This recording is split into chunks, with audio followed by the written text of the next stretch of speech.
शुरुआत यहाँ पर चावल के साथ कर सकते हैं, क्योंकि सारा का सारा जो लेटेस्ट डेटा आया है, सरकार की तरफ से नोटिफिकेशंस आए हैं, वो हमने चावल की तरफ आते हुए देखे हैं।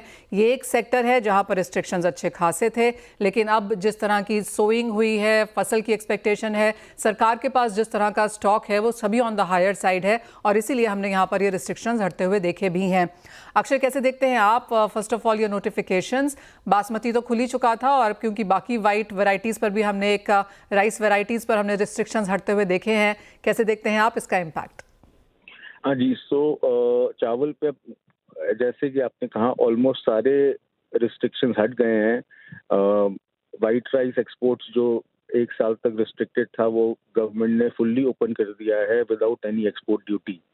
सो पिछले साल तक around 9 million ton white rice export होता था इंडिया से, जो बिल्कुल बंद हो गया था आफ्टर द बैन, बट ये अभी वापस खुल गया है। तो ये पूरी इंडियन राइस इंडस्ट्री के लिए बहुत ही पॉजिटिव न्यूज़ है।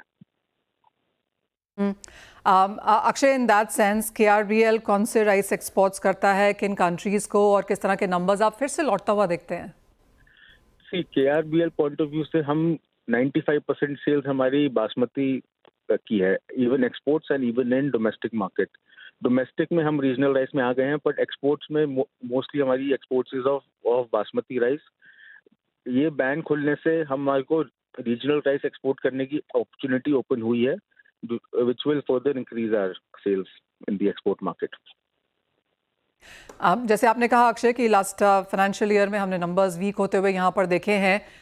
नॉर्मल जैसे आपने कहा कि 22 मिलियन टन के आसपास है, तो क्या एक्सपेक्टेशंस हैं, किस तरह के रिलेशंस हैं, कहाँ एक्सपोर्ट होता हुआ देखते हैं, और क्या नंबर्स रह सकते हैं?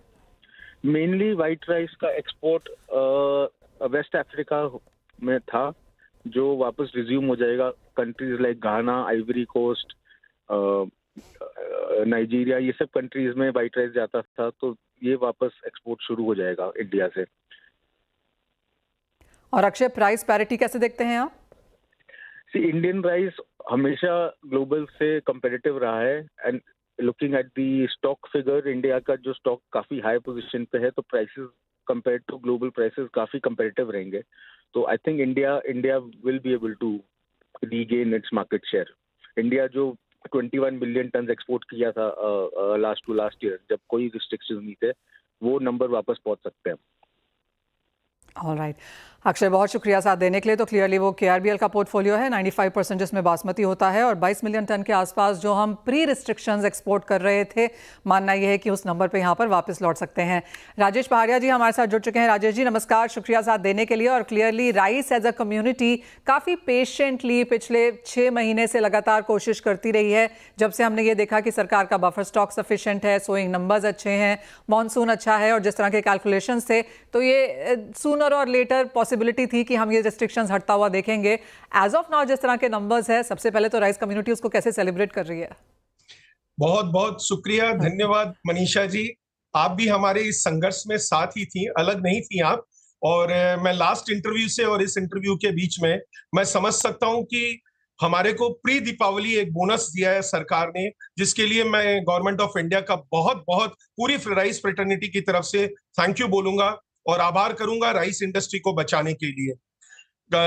अब पिछले 6 महीनों से चूंकि NCL के थ्रू एक्सपोर्ट हो रहा था, but the pace was not that कि जिससे इंडिया का जो नंबर है वो वापस एक रिस्पेक्टेबल नंबर को मैच कर सके।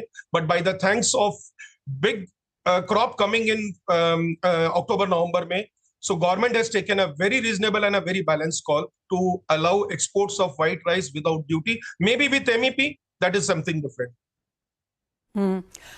राजेश जी, हम अभी KRBL से बात कर रहे थे, और उनका मानना है कि जो 22 मिलियन टन बिफोर रिस्ट्रिक्शंस था, वो नंबर हम यहाँ पर वापस से गेन करता हुआ देखेंगे। आप कैसे देखते हैं पिछला एक फाइनेंशियल ईयर जब ये सारी रिस्ट्रिक्शंस लगी हुई थी, अब क्योंकि ज़्यादातर यहाँ पर हट चुकी हैं, आपको क्या लगता है जिन कंट्रीज़ के साथ रिलेशन था, जो प्राइसेस हैं, उस लिहाज से किस तरह का क्वांटिटी आप बनता हुआ देखेंगे? मनीषा जी, 22 मिलियन टन एक हमारा जो नंबर है बहुत बहुत हाईली एस्टिमेटेड नंबर होगा। मैं नहीं समझता हूं कि इमीडिएटली हमारे जो कंपीटिंग कंट्रीज थी म्यांमार और पाकिस्तान के नंबर को हम लोग कट कर पाएंगे, बिकॉज MEP है इसके ऊपर में, व्हाइट राइस के ऊपर में। तो 490 की MEP में हम लोगों को compete करना पड़ेगा विद पाकिस्तान एंड म्यांमार। जिन्होंने लास्ट 2 साल के अंदर में जो हमारा इंडिया का रेगुलर मार्केट होता था ईस्ट कोस्ट ऑफ अफ्रीका, उन्होंने पूरी तरह से कैप्चर कर लिया। तो लिटिल बिट टाइम लगेगा इसके अंदर में, बट साल भर के अंदर में आई एम प्रीटी श्योर कि 22 will be the number which will be able to achieve it again. Prices किस लिहाज से आप आता हुआ यहाँ पर आगे जाकर देखते हैं, क्योंकि इंटरनेशनल मार्केट्स में हमने देखा है कि प्राइसेस में इस साल में अब तक हल्की सी बढ़त देखने को मिली है, क्या उसका फायदा भारत उठा पाएगा? जस्ट आपके इंफॉर्मेशन के लिए बता दूं, फ्राइडे को जब ये नोटिफिकेशन आया और जब सैटरडे को वापस ओपन का नोटिफिकेशन आया कि ban has been from prohibited it has been now free, उसी दिन ही हमने पाकिस्तान के अंदर में और म्यांमार के अंदर में काफी करेक्शंस देखे ऑफर के अंदर में। $20 से $25 मार्केट करेक्ट हुआ है वहां पर। तो होपफुली वो अपने करेक्शन और अपने मार्केट को डिस्काउंट करेंगे। इंडिया की राइस को वापस स्टेबलाइज होने में मिनिमम 3 से 4 महीने पकड़ के चलिए कि भी हम लोग वापस अपने नॉर्मल में होंगे। वापस बिजनेस स्टार्ट हो गया है, बट वो प्रीमियम वेराइटीज यानी कि 5% ब्रोकन का हुआ है। आज मॉर्निंग में भी मेरे को जो सुनने में आया है कि मोम्बासा का कुछ क्वांटिटी सेल हुई है और मेडागास्कर में भी कुछ क्वांटिटी सेल हुई है। तो ये रेगुलर मार्केट जो इंडिया का होता था, that again will be gaining it back. Fair point. Rajesh ji, अब इंडिया सेंट्रिक यहाँ पर अगर बात करें तो किस तरह का स्टॉक आप यहाँ पर बनता हुआ देख रहे हैं? क्या फाइनल लेटेस्ट फिगर्स हैं आपके पास? किस तरह की न्यू क्रॉप एक्सपेक्टेशंस है? और ये जो एक्सपोर्ट खुला है, क्या उसका नीजक रिएक्शन भारतीय प्राइसेस में भी देखने को मिला है? क्या यहाँ पर बढ़त आई है? देखिए, लास्ट टाइम अपनी जब बात हो रही थी तो अपने 142 मिलियन टन की बात कर रहे थे, फिर rain has become curse for that. Some area का जो हार्वेस्टिंग है वो हो सकता है कि थोड़ा डिलेड हो, बट समवेयर अराउंड 137 टू 140 के बीच का नंबर, जो कि सेकंड एडवांस एस्टीमेट में गवर्नमेंट ऑफ इंडिया ने भी कंफर्म किया, आई एम प्रीटी श्योर कि 140 million ton India will be able to secure it very easily. Certainly 490 का इक्विवेलेंट अगर इंडियन प्राइसेस में जाएं हम लोग, तो ₹2 से ₹3 की तेजी तो कल परसों में ही देखने को मिली, which is not even exorbitant in comparison to what other commodities has been gaining. तो व्हाइट राइस के अंदर में there was an hike of ₹1 to ₹2, 5% variety के अंदर में ₹2 से ₹3 का इंक्रीमेंट मिला था, जो कि इनडायरेक्टली जो बेनिफिट है वो पैडी ग्रोअर्स यानी कि फार्मर्स को ही जाएगा। राजेश जी, एक फाइनल सवाल, और ऑफ कोर्स एक बहुत लंबे इंतजार के बाद हमने ये स्टेप्स आते हुए देखे हैं और सरकार की तरफ से रिस्ट्रिक्शंस अक्रॉस कमोडिटीज़ यहाँ पर देखने को मिले हैं। सितंबर का महीना उनके लिए काफ़ी बिजी रहा है दैट उस लिहाज से, लेकिन आपको लगता है कि अब ये जो किया गया है ये लॉन्ग टर्म किया जाएगा? बिकॉज क्लियरली फेस्टिवल सीजन है, आगे किस तरह की अगली बारिश रहती है, इंटरनेशनल क्यूज़ कैसे हैं, जियो पॉलिटिक्स, US प्रेसिडेंशियल इलेक्शंस, आगे अगर देखें तो बहुत कुछ है इंडिया और ग्लोबल वॉच करने के लिए। आपको लगता है ये लॉन्ग टर्म है? बहुत ही डिफिकल्ट सवाल। अगेन आपका फाइनल कॉल क्वेश्चन जो होता है ना, वो बहुत कंक्लूसिव और बहुत डिफिकल्ट होता है। मुझे नहीं लगता है कि ये बहुत लॉन्ग टर्म पॉलिसी है। Let me be honest with you.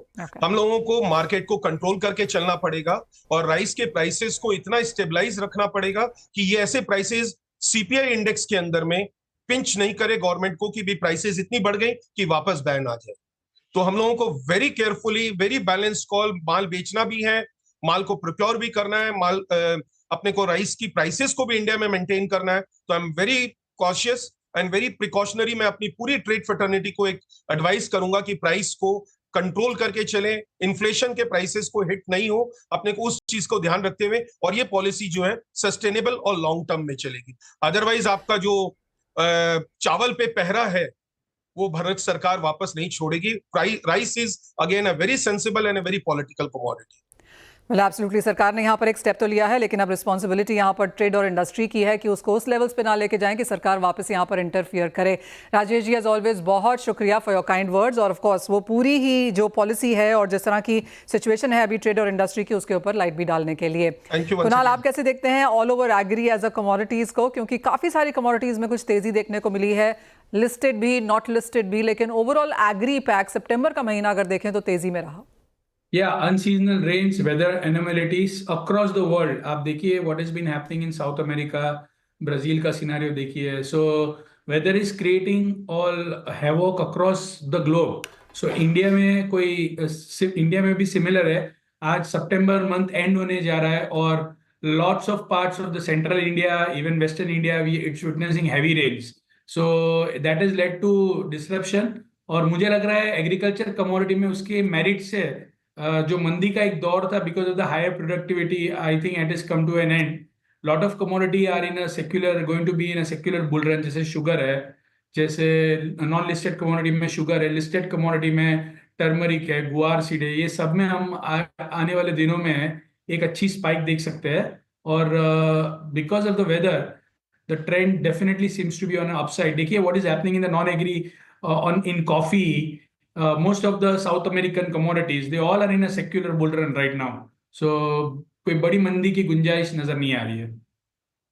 Absolutely. और अगर हम अगले हफ्ते की भी यहाँ पर देखें तो ऑफ कोर्स इस हफ्ते यहाँ पर कुछ बहुत मानसून ठहरता हुआ नजर आया है, लेकिन माना यह जा रहा है कि जैसे ही नवरात्रि की शुरुआत होगी, यानी कि 3, 4, 5 तारीख में यहाँ पर फिर से बारिश की एक्सपेक्टेशन है।